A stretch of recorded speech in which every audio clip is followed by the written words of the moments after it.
नमस्कार दर्शकों, जय हिंद, जय भारत। आशा करते हैं घरों में सुरक्षित होंगे, अच्छा जीवन व्यतीत कर रहे होंगे।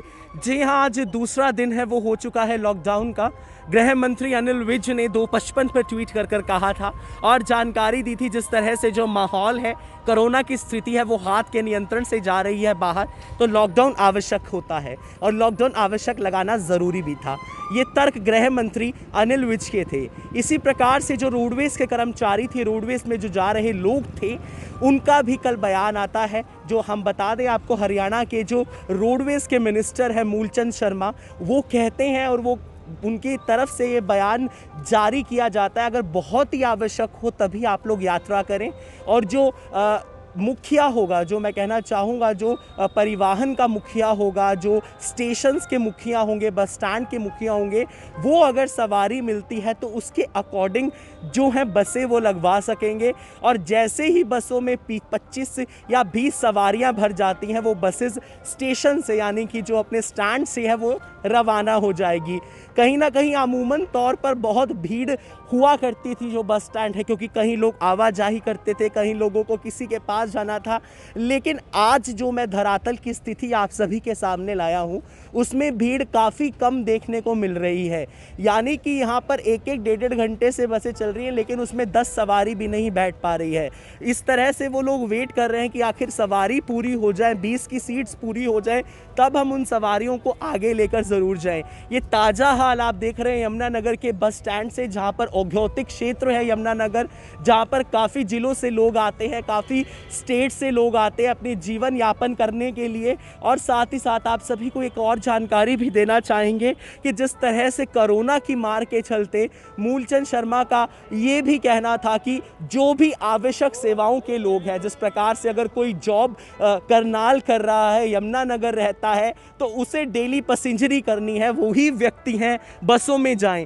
अनावश्यक तरीके से आप लोग सफ़र ना करें। इस समय मौजूद हैं हम लोग यमुनानगर के बस स्टैंड पर, जो कि आपको ताज़ा हाल, ताज़ा जानकारी दे रहे हैं। मैं कैमरामैन से भी अनुरोध करूंगा कि वो ये खाली खड़ी हुई बसेस को दिखाए कि अमूमन ये सारी बसें भरकर चला करती थी और ये बस स्टैंड खचाखच भरा हुआ करता था।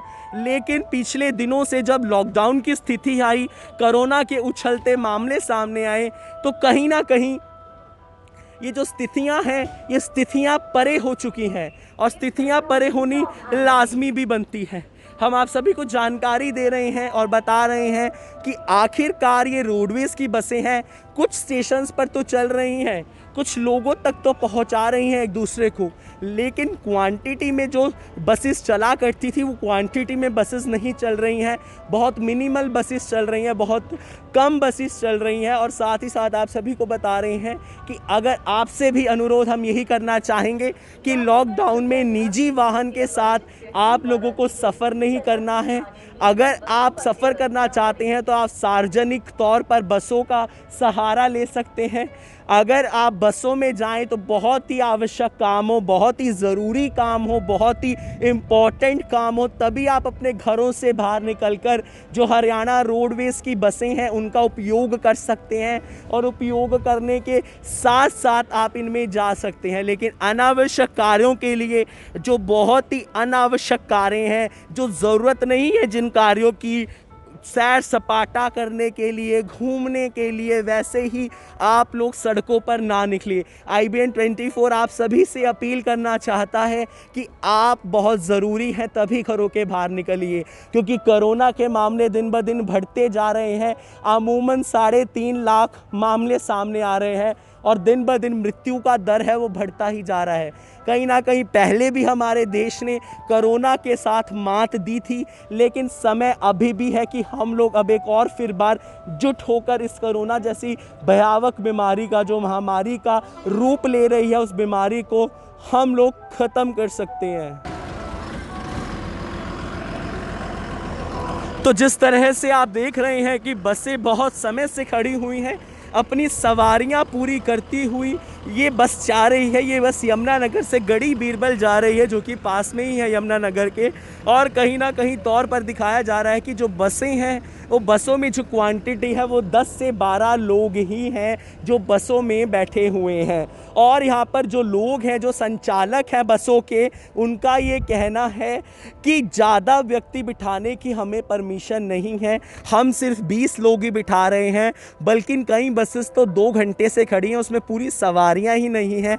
आखिरकार सवारियां खुद भी सफ़र करने के लिए नहीं मान रही हैं। आखिर ये बहुत अच्छी बात मुझे लगी कि सवारियां अब खुद ही सफ़र करने से कतरा रही हैं। जिनको बहुत ही ज़्यादा ज़रूरी है वो ही अपने घरों से बाहर निकलकर जा रहा है। आप ये लाइव तस्वीरें देख रहे हैं यमुनानगर के बस स्टैंड से, जहां पर आप सभी को जो दिखाई जा रही है धरातल की स्थिति, ग्राउंड की रियलिटी, जहां पर बस आमूमन तौर पर बहुत ज़्यादा लगी हुआ करती थी, लेकिन अब ये जो बसेस हैं बहुत कम लगी हुई हैं। कहीं ना कहीं जो लोग हैं, वो भी सचेत नज़र आ रहे हैं। सचेत के साथ साथ मैं आपको बताना चाहूँगा, जानकारी देना चाहूँगा कि वो भी मास्क का प्रयोग कर रहे हैं। अब ये नई एक बस है, जो बस आपको दिखाना चाहेंगे, अम्बाला कैंट से आई है। कहीं ना कहीं ये बस भी काफ़ी खाली बस आई हुई है, और काफ़ी खाली बस के साथ साथ ये कुल्लू से जो बस है ये आई हुई है, और एक दूसरी बस भी जो है पौंटा से लगने के लिए जा रही है। तो कहीं ना कहीं सवारियां हैं, सवारियां जो निकलती हुई नज़र आ रही हैं बस स्टैंड से। जिस तरह से जो सवारियां हैं उनमें बहुत कम सवारियां हैं। ये अम्बाला कैंट की ओर जाएगी बस। तो कहीं ना कहीं ये जो लोग हैं बहुत कम जो बस स्टैंड पर चहलकदमी करते हुए नज़र आ रहे हैं। वहीं स्टॉपेज बहुत कम है।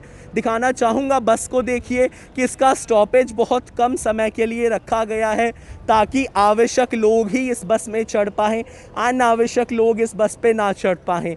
साफ साफ सीधे तौर पर यही कहना है कि पहले जहां बस ज़्यादा चला करती थी आमूमन तौर पर, अब बस कम चल रही है। यमुनानगर एक ऐसा ज़िला है जो पंजाब से, उत्तर प्रदेश से, पौंटा साहिब यानी कि हिमाचल से आप सभी को जोड़ता है, और कहीं ना कहीं दिल्ली भी इसको जोड़ता है। और औद्योगिक क्षेत्र के साथ साथ आप सभी को बता दें कि ज़्यादा से ज़्यादा लोग यहाँ पर सफ़र किया करते थे। आपको जानकारी दी कि मज़दूर किस तरह से पलायन कर रहे हैं। ये ताज़ा हाल है, ये ताज़ा चीज़ें आप देख रहे हैं, ये यमुनानगर के बस स्टैंड से देख रहे हैं। आप सभी तक वीडियो को ज़्यादा से ज़्यादा शेयर ज़रूर कीजिएगा, ताकि अनावश्यक तरीके से जो भी व्यक्ति काम कर रहा है वो काम ना करे। आप सभी को दे रहे हैं ज़्यादा जानकारी के लिए आप सभी वीडियो को शेयर, लाइक, कमेंट करना ना भूलें।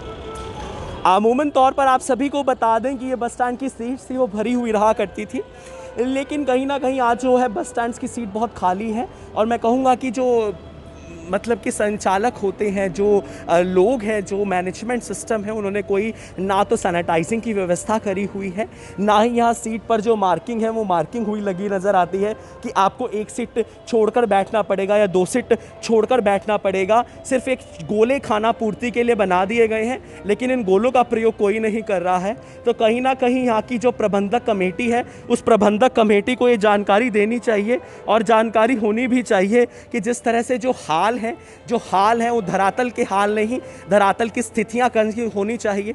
आप सभी से अनुरोध करना चाहेंगे कि जो परिवहन मंत्री हैं मूलचंद शर्मा, उनसे अनुरोध करना चाहेंगे कि अपने स्टैंड्स की गति को सुधारिए जनाब, क्योंकि इस तरह की कोरोना महामारी के चलते हुए अगर आप बसेस चलाएंगे, अगर आप इस तरह की चीज़ें चलाएंगे, तो कहीं ना कहीं वो गृह मंत्री अनिल विज ने जो बयान दिया था कि हम लोग कोरोना की चेन को तोड़ेंगे, वो चेन को तोड़ने में आप नाकाम रहेंगे, क्योंकि लोगों का विस्तार होगा, लोग एक दूसरे की जगह से आएंगे जाएंगे, तो कहीं ना कहीं वो कोरोना की चेन तोड़नी बहुत मुश्किल हो जाएगी। क्योंकि ना ही तो थर्मल स्कैनिंग हो रही है, ना ही सैनिटाइजिंग हो रही है। नियमों में कहा गया था कि हर बस को पहले अड्डे पे लगाने से पहले सैनिटाइजिंग का कार्य किया जाएगा, लेकिन जब हम देख रहे हैं तो ना तो कोई बस सैनिटाइजिंग कर रही जा रही है, ना ही कोई बस जो है वो थर्मल स्कैनिंग की जा रही है, ना ही किसी बस में सैनिटाइजर्स हैं, तो ना ही किसी बस में ग्लव्स दिए जा रहे हैं, ना ही किसी बस में मास्क का प्रयोग किया जा रहा है। तो अगर इस प्रकार की चेनें जो चलती रहेंगी,